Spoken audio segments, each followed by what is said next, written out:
Students, how are you. उम्मीद है कि मेरा कल का लेक्चर आप लोगों ने तैयार कर लिया होगा। आज हम नेक्स्ट टॉपिक पर आते हैं जिसे इलेक्ट्रिक फील्ड कहा गया है। शुरू में साइंटिस्ट जो थे उन लोगों ने ये देखना शुरू किया कि वो जो इलेक्ट्रिक फोर्सेस हैं या जिस तरह की भी फोर्सेस हैं वो कैसे जनरेट होती हैं और वो कैसे ट्रांसफ़र होती हैं from one point two another point. तो इस काम के लिए उन्होंने एक ये चीज़ डिफ़ाइन की जिसे इलेक्ट्रिक फील्ड कहा जाता है। इसको मैं इस तरह डिफ़ाइन करूँगी कि इलेक्ट्रिक फील्ड वो रीजन है, वो स्पेस है अराउंड द चार्ज पार्टिकल, जहाँ पर कोई दूसरा चार्ज पार्टिकल अगर आएगा तो वो इफ़ेक्ट को फील करेगा। तो माइकल फेराडे सबसे पहले हमारा साइंटिस्ट था जिसने इस चीज़ को डिफ़ाइन किया और उसने कहा ये इंट्रिंसिक प्रॉपर्टी है या इस इंट्रिंसिक प्रॉपर्टी है किसी भी चार्ज पार्टिकल्स की कि वो फील्ड क्रिएट करता है अपने इर्द गिर्द उस चार्ज पार्टिकल के।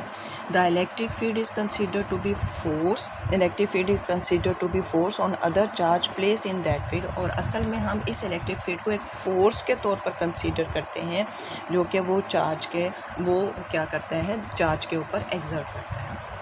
साइंटिस्ट ने शुरू में जब ये फाइंड किया कि हमारे पास चार्जेस जो हैं वो कैसे फोर्सेस कैसे जनरेट होती हैं, तो ये कंसीडर किया गया कि जब भी दो फील्ड्स आपस में इंटरेक्ट करते हैं तो तब हमारे पास फोर्सेस जनरेट होती हैं।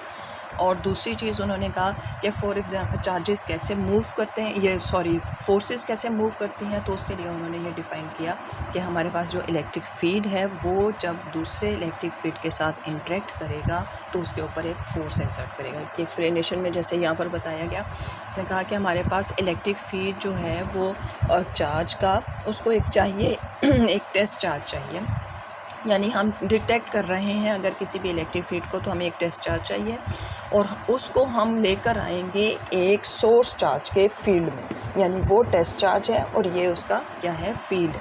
वो टेस्ट चार्ज और ये उसका फील्ड है और ये इसके दोनों आपस में इंटरेक्ट करेंगे तो इंटरेक्शन से हमारे पास क्या जनरेट हो जाएगा, फील्ड जनरेट होगा।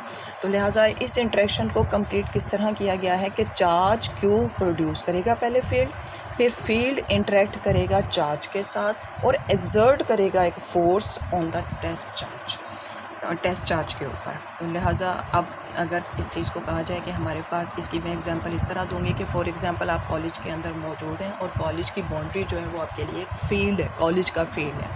तो अगर टीचर्स गुजर रहे हैं, प्रिंसिपल गुजर रहे हैं, आपकी फ्रेंड्स गुजर रही हैं, आपके लिए इफ़ेक्ट और होगा। लेकिन अगर कॉलेज के प्रिंसिपल और कॉलेज की टीचर्स गुजर रही हैं तो तब आप कोई और इफ़ेक्ट फील करेंगे और तरह की फ़ोर्स फील करेंगे। इसी तरह घर में आप अपने पेरेंट्स के लिए और तरह की फ़ोर्स फील करते हैं, उनका अपना एक फील्ड है। इसे तो ये चीज़ें जो है ये इसी तरह आप अपने दूसरा बंदा जो अगर जा रहा है, फॉर एग्जांपल ऑपोजिट जेंस अगर जा रही है, यानी अगर आपकी कोई फ्रेंड जा रही है तो आपको इतना महसूस नहीं होगा, लेकिन अगर कोई और लड़की या और मेल कोई जा रहा है तो आप फ़ौरन उस अट्रैक्शन को फील करेंगे। लास्ट चीज़ हमारे पास है टेस्ट चार्ज। इन दोनों की डेफिनेशन मौजूद है। Charge which is use to test the presence of the electric field, ये हमेशा पॉजिटिव होता है, यूनिट पॉजिटिव चार्ज होता है और इसको हमेशा स्मॉल लिया जाता है ताकि ये डिस्टर्ब ना करे फील्ड ऑफ क्यू को। और ये चार्ज जो है वो charge produce, electric field produce करने के लिए जो भी चार्ज लिया जाएगा ये पॉजिटिव भी हो सकता है, नेगेटिव भी हो सकता है और इसका फील्ड लार्ज होगा as compare to the charge. यहाँ पर ये देखें, दो चार्जेस अगर एक दूसरे के करीब आ रहे हैं तो ये दोनों फील्ड एक दूसरे को इंटरेक्ट करेंगे और एक इसके ऊपर फोर्स एक्सर्ट करेंगे। तो स्टूडेंट्स, फिर इस चीज़ को हम मैथमेटिकली इस तरह डिफ़ाइन करेंगे कि फोर्स पर यूनिट चार्ज, कि वो फोर्स जो किसी भी यूनिट चार्ज के ऊपर लगेगी वो उसकी इलेक्ट्रिक फील्ड को डिफ़ाइन करेगी। इलेक्ट्रिक फील्ड को डिफ़ाइन करेगी तो मैथमेटिकली हम इसको लिखेंगे E is equal to F over Q।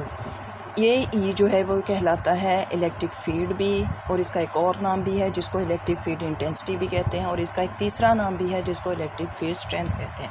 यानी इस ई फार्मूले से हम कोई भी लफ्ज़ ये तीनों इस्तेमाल करके एक वैल्यू फाइंड कर सकते हैं।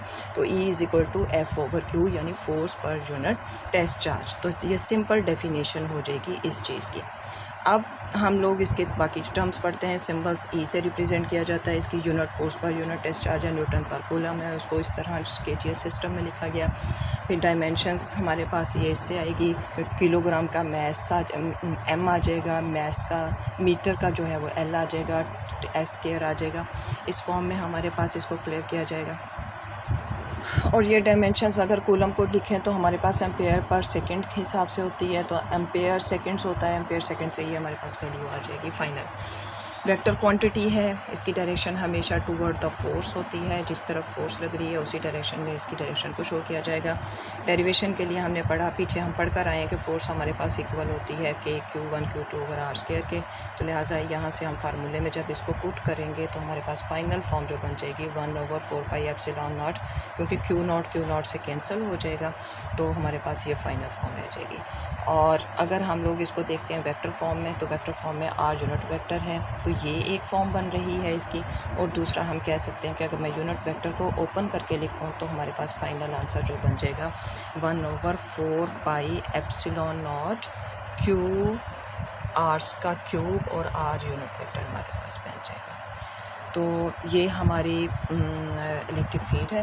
इससे रिलेटेड कोई भी आपको क्यूरीज हो तो वो आप मुझसे पूछ सकते हैं।